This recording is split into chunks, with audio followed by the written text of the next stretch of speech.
నమస్తే నేను Devi. Welcome to story board. దేశానికి వెన్నుముక వ్యవసాయం. ప్రపంచీకరణ తర్వాత వ్యవసాయం ఒడిదుడుకులు ఎదుర్కొంటోంది. పండిన పంటకు గిట్టుబాటు ధర లభించడం లేదు. దీంతో రైతులు అప్పుల ఊబిలో కూరుకుపోతున్నారు. ఈ కారణంతో దేశంలో నానాటికి రైతు ఆత్మహత్యలు అధికమవుతున్నాయి. ఈ ఏడాది తొలి 3 నెలల్లో ఒక్క విదర్భ ప్రాంతంలోనే 700 మందికి పైగా ఆత్మహత్య చేసుకున్నారని మహారాష్ట్ర సర్కార్ అసెంబ్లీ సాక్షిగా ప్రకటించడం ఇప్పుడు కలకలం రేపుతోంది.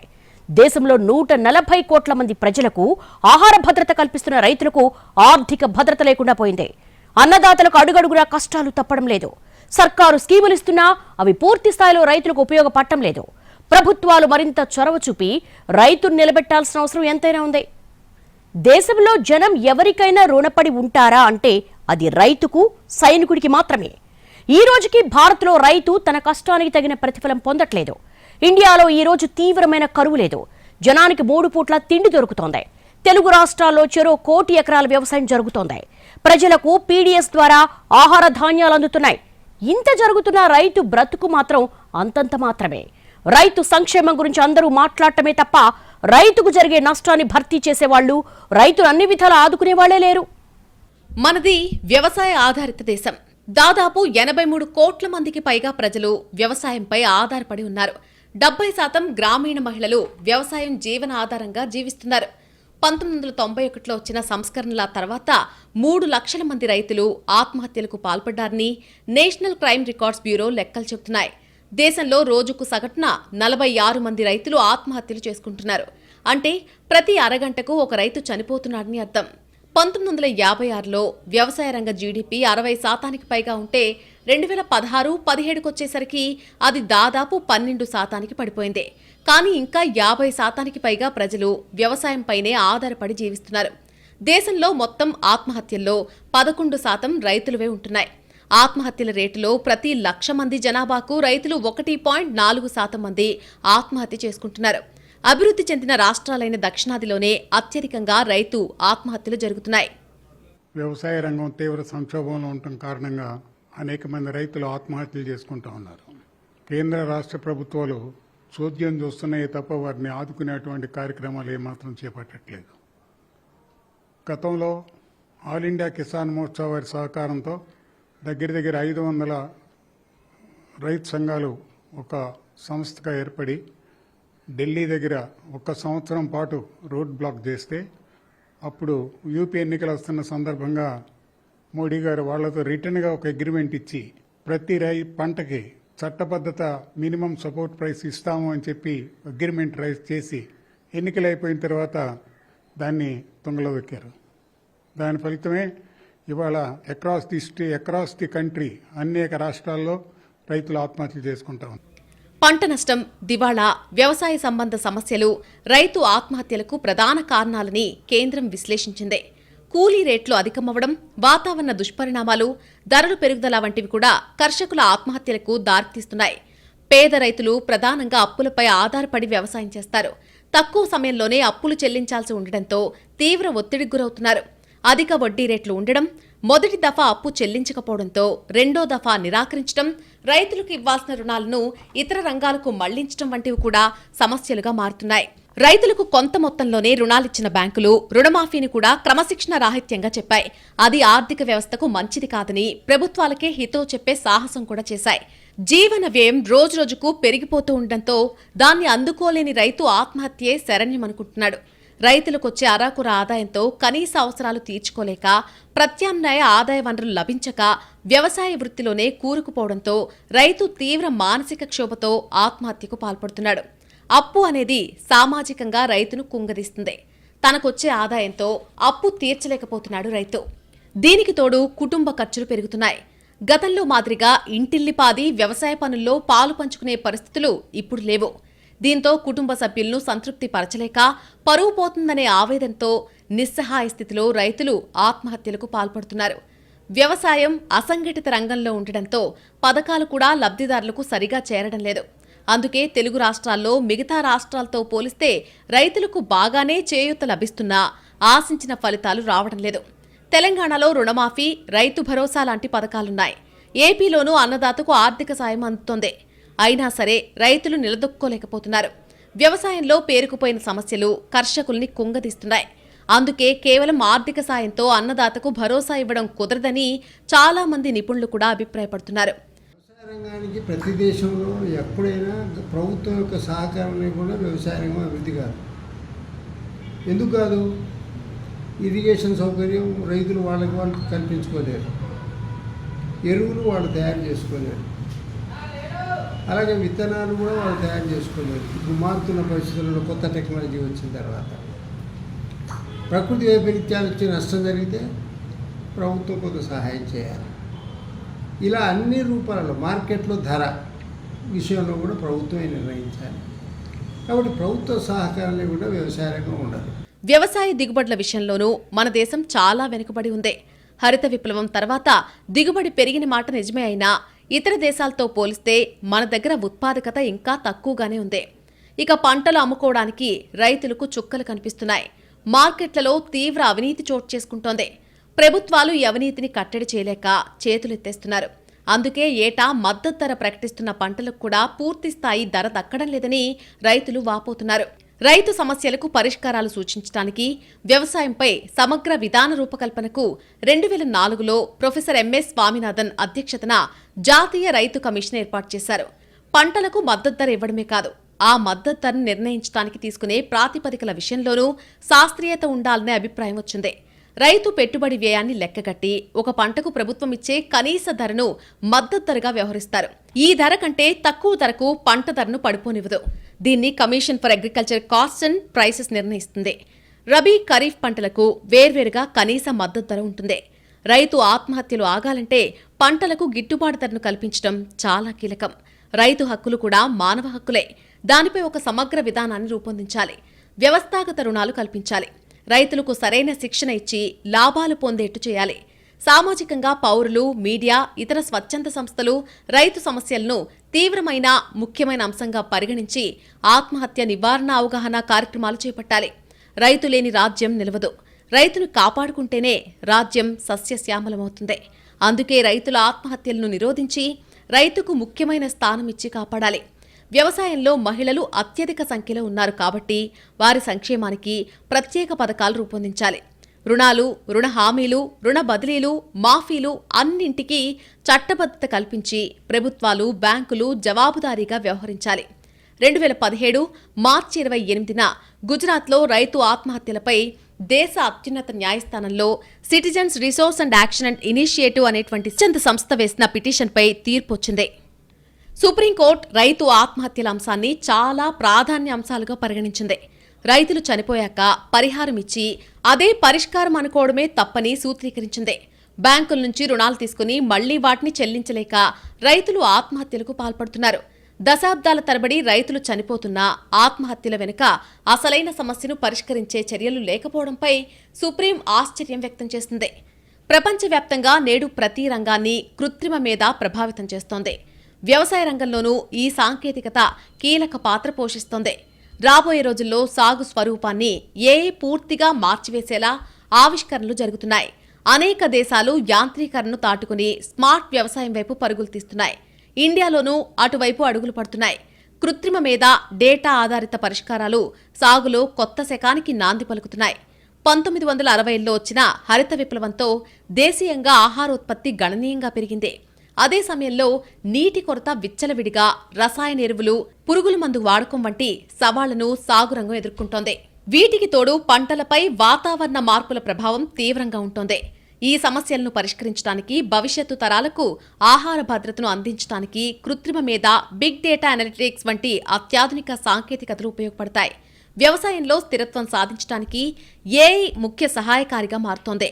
డ్రోన్లు, సెన్సార్లు తదితరాల ద్వారా రైతులు నేల ఆరోగ్యం, వాతావరణ పరిస్థితులు, పంట పెరుగుదల, తెగుళ్ల గురించి తెలుసుకోవచ్చు.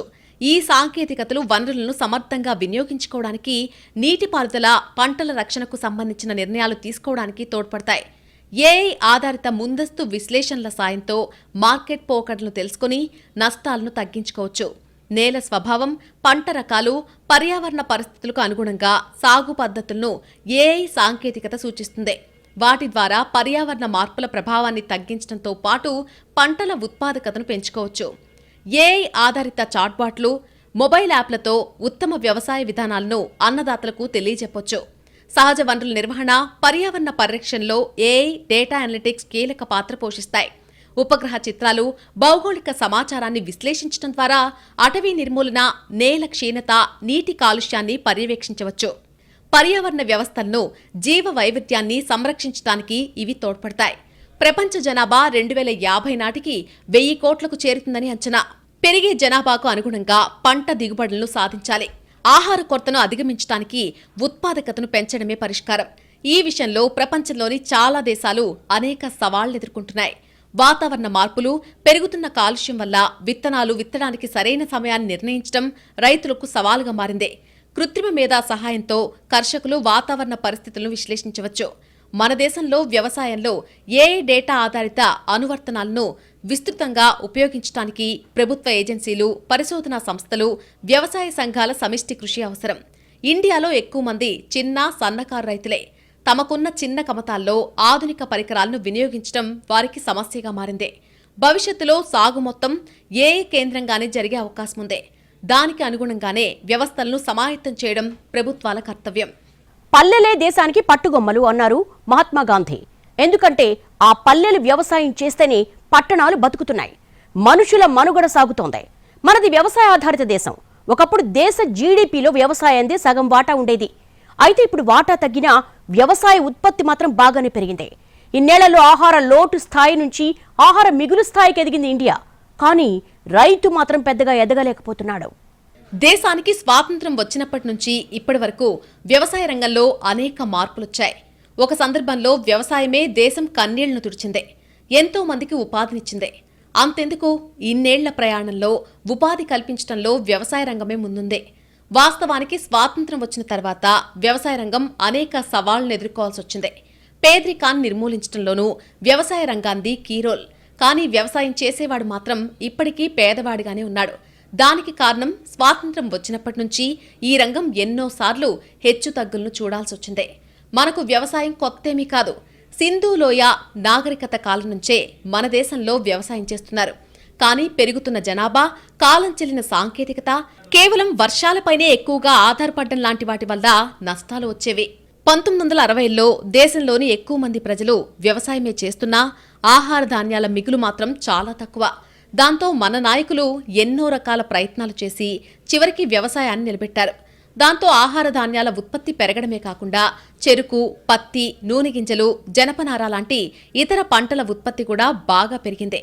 అయితే వ్యవసాయ రంగంలో ఉత్పత్తి, ఉత్పాదకత పెరిగినప్పటికీ జీడీపీలో వాటా మాత్రం ఎప్పుడూ తగ్గుతూనే ఉంది. దీనికి కారణం దేశంలో ఇండస్ట్రియల్ సర్వీస్ రంగాలు వ్యవసాయ రంగం కంటే స్పీడ్గా డెవలప్ కావడం, వాటికి ఇచ్చినంత తోడ్పాటు వ్యవసాయానికి ఇవ్వకపోవడమే. ఈరోజు దేశంలో ఉన్న అన్ని రంగాలలో వ్యవసాయ రంగం అత్యంత కీలకమైంది. సహజంగా 3 రంగాలు ఉన్నాయి: వ్యవసాయ రంగం, పారిశ్రామిక రంగం, సేవా రంగం. ఈ మిగతా 2 రంగాలకు, అంటే పారిశ్రామిక రంగానికి, సేవా రంగానికి అవి బతికుండాలంటే వ్యవసాయ రంగం డెవలప్ కావాలి. ఎందుకంటే ఆహారం చాలా ముఖ్యం. ఆహార ధాన్యాల ఉత్పత్తి పెంచడానికి చేసిన ప్రయత్నమే హరిత విప్లవం. ఇది వ్యవసాయ రంగంలో ఎన్నో మార్పులు తీసుకొచ్చింది. సాగు పద్ధతులను పూర్తిగా మార్చేసింది. 1961లో మన దేశంలో పంటల దిగుబడి తగ్గి కరువొచ్చింది. దాంతో మెక్సికో నుంచి గోధుమలను దిగుమతి చేసుకుని పంజాబ్ రాష్ట్రంలో ప్రయోగాత్మకంగా పండించారు. ఈ పంటతోనే మన దేశంలో హరిత విప్లవానికి వెల్కమ్ చెప్పినట్టయింది. ఆ తర్వాత అన్ని రకాల పంటల్లో దిగుబడి పెంచేందుకు కొత్త వంగడాలు అందుబాటులోకి తీసుకొచ్చారు. ఈ టైంలో టెక్నాలజీ కూడా కాస్త పెరిగింది. అది కూడా దిగుబడి పెరగడానికి కారణమైంది. మన దేశంలో 1990ల నుంచి ప్రైవేటైజేషన్ మొదలైంది. అప్పటి నుంచి వ్యవసాయ రంగ ప్రాధాన్యత తగ్గుతూ వచ్చింది. వ్యవసాయంలో ప్రభుత్వ రంగ పెట్టుబడి తగ్గింపు, ఆహార ధాన్యాలకు గిట్టుబాటు ధర కల్పించకపోవడం లాంటి అనేక కారణాలు వ్యవసాయ రంగంలో నష్టాలకు కారణమయ్యాయి. ప్రైవేటైజేషన్తో పాటు భూముల్లో మునుపట్ల సారం లేక దిగుబడి తగ్గడం, మార్కెట్ ఫెయిల్యూర్స్, అప్పులు, చీడపీడ్ల బెడద, కనీస మద్దతు ధర లేకపోవడం లాంటి ఎన్నో సమస్యలు రైతుల మెడలకు ఉరితాళ్లుగా మారుతున్నాయి. కొన్నాళ్లుగా మన దేశంలో వ్యవసాయ ఉత్పత్తులు బాగానే పెరుగుతున్నాయి. ప్రపంచవ్యాప్తంగా వరిని పండించే దేశాల్లో మనది 2వ స్థానంలో ఉంది. అయినా దాని మీద ఆధారపడిన వాళ్లందరికీ సరిపడా ఉపాధిని ఇవ్వలేకపోతోంది. దీనికి కారణం ఇతర దేశాలతో పోలిస్తే వ్యవసాయంపై ఎక్కువ మంది ఆధారపడ్డం. కానీ దిగుబడి మాత్రం ఇతర దేశాల కంటే చాలా తక్కువగా ఉంటుంది. పంటల ఉత్పత్తి పెరిగినా దిగుబడి రేటు మాత్రం తక్కువగానే ఉంది. అమెరికా తర్వాత అత్యధిక శాతం వ్యవసాయ భూమి ఉన్న దేశం మనదే. కానీ దిగుబడిలో మాత్రం ఆ దేశం కన్నా 4 రెట్లు వెనుకబడి ఉన్నాం. మన దేశంతో పోలిస్తే చైనాలో వ్యవసాయ భూమి తక్కువే. కానీ ఆ దేశ వ్యవసాయోత్పత్తి మనకన్నా 3 ఇంతలు ఎక్కువ. దానికి కారణం మన సాగు పద్ధతులే. అన్నదాతల కష్టాలు ఒకెత్తైతే కౌలు రైతులది మరో తీరని వ్యధ. సేద్యం వారిదే, సాగు పెట్టుబడి కూడా వారిదే, భూమి మాత్రం వేరొకరిదే. పంట పండినా పండకపోయినా ప్రకృతి విపత్తులొచ్చి పంట చేతికి అందక నష్టం వచ్చినా భూమి యజమానికి కౌలు చెల్లించాల్సిందే. కష్టపడి పంటలు పండించిన రైతులు తీవ్రంగా నష్టపోతున్నారు. ప్రభుత్వం అందించే ఎలాంటి పథకాలు వర్తించుకున్నా, సబ్సిడీలు, ఉచిత పథకాలు, పంట నష్టపోతే పరిహారం రాకున్నా వ్యవసాయమే జీవనాధారంగా కౌలు రైతులు శ్రమ చేస్తున్నారు.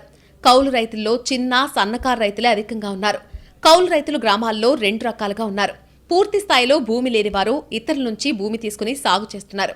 వ్యవసాయాన్ని మాత్రమే నమ్ముకొని ఉండేటువంటి రైతులు తమకున్న ఎకరం, 2 ఎకరాలతో పాటు తమ సామర్థ్యానికి అనుగుణంగా తమ పక్కన ఉన్న భూముల్లో లేదా ఇతర చోట్ల ఉన్న భూముల్లో కౌలుకు తీసుకుని సాగు చేస్తున్నారు. ఇలాంటి చిన్న, సన్నకారు రైతులు కౌలుకు తీసుకుని చేసే పద్ధతి ఎక్కువ శాతం ఉంటుంది. సాగు వ్యయం భారీగా పెరగడంతో పాటు భూమి యజమానికి లాభ నష్టాలతో సంబంధం లేకుండా కౌలు చెల్లించాల్సి రావడం, వడ్డీ లేని పంట రుణాలు, రైతు భరోసా, పంటల బీమా, పంట నష్టపరిహారం తదితర పథకాల లబ్ధిదారుల జాబితాలో కౌలు రైతులకు చోటు లభించడం లేదు. దీంతో అనివార్యంగా ప్రైవేట్ వ్యక్తుల నుంచి అధిక వడ్డీకి నగదు తీసుకుని సాగు చేయాల్సిన పరిస్థితులు కౌలు రైతులను సంక్షోభంలోకి నెట్టేస్తున్నాయి.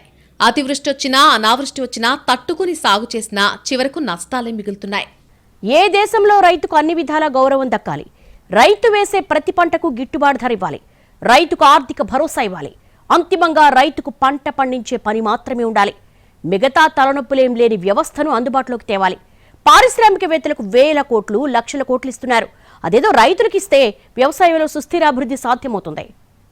దేశంలో రైతులు అష్టావధానం చేయాల్సిన దుస్థితి నెలకొంది. కేవలం పంట పండించడం మీద మాత్రమే దృష్టి కేంద్రీకరించే అవకాశం లేకుండా పోతోంది. దీంతో ఇటు పంటల దిగుబడి, అటు అమ్మకం, మధ్యలో ఎరువులు, పురుగుల మందులు, ఇక చివరకు గిట్టుబాటు ధర, ఇలా అన్నింటి మీద కన్నేసి ఉంచాల్సి వస్తోంది.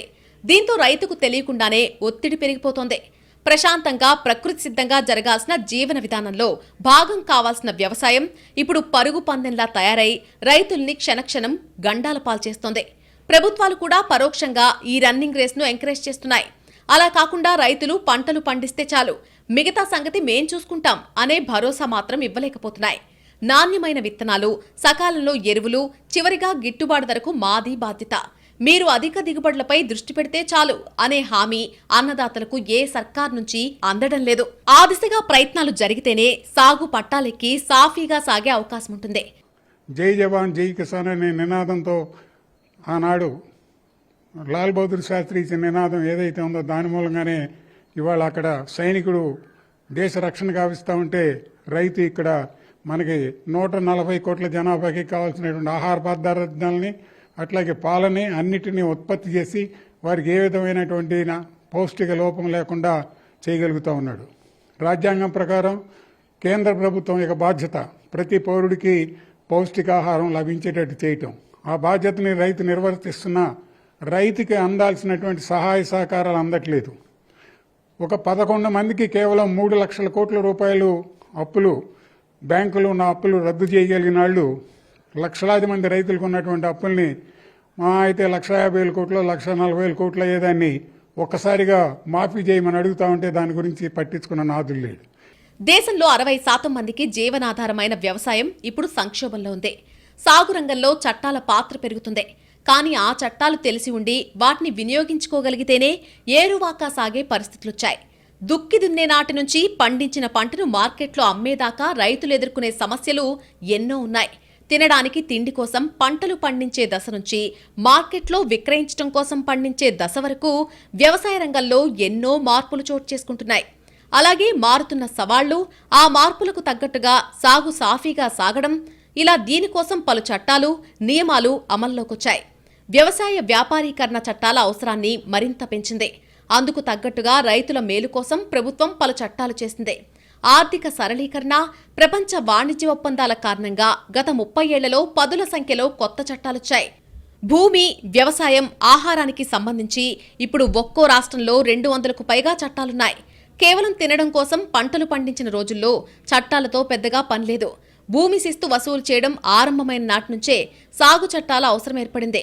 అప్పట్నుంచి నిన్న మొన్నటి భూ సంస్కరణల వరకు లెక్కకు మించిన భూ చట్టాలు అమల్లోకొచ్చాయి. భూ సమస్యలు కూడా మొదలయ్యాయి. రైతు సాగు చేసుకుంటున్న భూమికి భద్రమైన హక్కులు కల్పిస్తే బంజరు భూమిలో బంగారం పండిస్తాడు. హక్కులు లేని భూమి మాగాణి అయినా ఎడారిగా మారుతుంది. భూమి హక్కుల చిక్కుల వల్ల పంట దిగుబడి దెబ్బతింటోంది. రైతులు ఆర్థికంగా నష్టపోతున్నారు. భూమి సమస్యలున్నప్పుడు, నాణ్యత లేని విత్తనాలు, ఎరువులు, పురుగుల మందుల వలన నష్టం వాటిల్లినప్పుడు, బోరుబావి కోసం అనుమతులు పొందాల్సినప్పుడు రైతులకు చట్టాలు అవసరమవుతాయి. అలాగే ఒప్పంద వ్యవసాయం చేస్తున్నప్పుడు, ఒప్పందం రాసుకునేటప్పుడు, వివాదం ఏర్పడినప్పుడు, కొత్త వంగడాలు నమోదు సమయంలోనూ చట్టాలు అవసరమే. కానీ మెజారిటీ రైతులకు అసలు ఉన్న చట్టాల గురించే తెలియదు. ఈ చట్టాలపై ప్రభుత్వాలు కూడా రైతులకు అవగాహన కల్పించడం లేదు. దీంతో చట్టపరమైన రక్షణ ఉండి అవగాహన లేక రైతులు అన్ని విధాలా నష్టపోతున్నారు.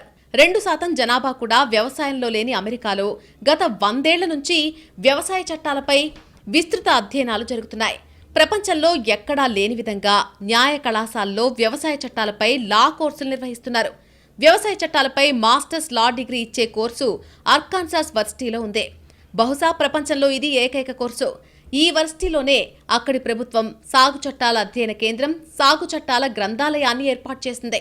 రైతులకు న్యాయ సేవలు అందించడానికి అమెరికాలో పలు సంస్థలు కృషి చేస్తున్నాయి. ఆఫ్రికాలో పలు దేశాల్లో కూడా రైతులకు ఉచిత న్యాయ సేవలు అందించడానికి కృషి జరుగుతోంది. కానీ 70% జనాభా వ్యవసాయం మీద ఆధారపడే మన దేశంలో చట్టాన్ని రైతు చుట్టం చేసే ప్రయత్నాలు జరగడం లేదు. దేశంలో వ్యవసాయ రంగం అనేక సవాళ్లను ఎదుర్కొంటోంది. వ్యవసాయ రంగం వాతావరణ మార్పుల ప్రభావానికి గురవుతోంది. దీని ఫలితంగా అస్థిర వాతావరణ నమూనాలు, దీర్ఘకాలిక కరువులు మరియు వరదలు ఏర్పడి పంటల ఉత్పత్తి మరియు లభ్యతను ప్రభావితం చేసి వినియోగదారులకు అధిక ధరలకు దారితీశాయి. గ్రామీణ ప్రాంతాల్లో మౌలిక సదుపాయాల కొరత, రోడ్లు సరిగా లేకపోవడం, నిల్వ సౌకర్యాలు సరిపోకపోవడం, రుణం అందుబాటులో లేకపోవడం వల్ల రైతులు తమ ఉత్పత్తులను మార్కెట్లకు రవాణా చేయడం కష్టతరమైందే. అందరికీ బతకడానికి ఆహారం కావాలి. మన కోసమైనా అది పండించే రైతుకు అండగా నిలవాలి. మహాత్మాగాంధీ రైతుల కోసం మొదలుపెట్టిన ఉద్యమమే స్వాతంత్రోద్యమంగా మారింది. ఇప్పుడు కూడా వ్యవసాయం సంక్షోభంలో ఉంది. దాన్ని కాపాడాల్సిన బాధ్యత అందరికీ ఉంది. మొత్తం మీద సాగు రంగాన్ని బలంగా నిలబెట్టాల్సిన బాధ్యత ప్రభుత్వాలదే అనడంలో మరో మాటకు తావులేదు. ఇక్కడ రైతులు బలపడితే ఆటోమేటిక్గా దేశం బలపడుతుంది. అన్నదాతలు కాడి కింద పారేసే దుస్థితి వచ్చిందంటే మాత్రం ఆ దేశాన్ని దేవుడు కూడా కాపాడలేడు. ఎందుకంటే ఇన్ని కోట్ల మందికి అన్నం పెట్టే సత్తా మరే దేశానికి లేదు. ఇప్పటి వరకు ఎన్ని సంక్షోభాలొచ్చినా, చివరకు సాగుకు కఠిన సవాళ్లు ఎదురైనా రైతులు మాత్రం తమ కర్తవ్య దీక్షలో ఎక్కడా విఫలం కాలేదు. కాబట్టే దేశం పచ్చగా పురోగమిస్తోంది. లేకపోతే ఎంత అభివృద్ధి సాధించినా, ఎంత జీడీపీ పెరిగినా ఆహార కొరత వస్తే ఎవ్వరూ చేయగలిగిందేమీ లేదు. ఇంతమంది ఆహార ధాన్యాలు బయటి దేశాల నుంచి కొనడం కూడా సాధ్యమయ్యే పని కాదు. అందుకే అందరికీ 4 వేళ్లు నోట్లోకి వెళ్లాలంటే వ్యవసాయ రంగాన్ని కంటికి రెప్పలా కాచుకోవాలి. అందుకోసం రైతుల్ని రాజుల్ని చేయక్కర్లేదు. కనీసం వారు సామాన్యులాగా బతికే పరిస్థితులైనా కల్పించడానికి కంకణం కట్టుకుంటే చాలు. అంతకు మించి మన రైతులు కూడా ఎక్కువగా ఆశపడ్డం లేదు. ఈ కనీస ప్రయత్నం కూడా చేయకపోతే మాత్రం వ్యవసాయాన్ని చేజేతులా సంక్షోభంలోకి నెట్టేసిన పాపం ప్రభుత్వాలదే అవుతుంది. రైతులకు పేరుకి పథకాలివ్వడం కాదు, ఆ పథకాలు ఎంతవరకు అనుకున్న ఫలితాలు సాధిస్తున్నాయి సమగ్ర పరిశీలన జరగాల్సిందే. అసలు సర్కారుకు తోచిన పథకాలివ్వడం కాదు, రైతులతో సంప్రదింపులు జరిపి వారి ఆలోచనలోంచి పథకాలకు రూపకల్పన జరిగితే మరింత మేలు జరిగే అవకాశం ఉంటుంది.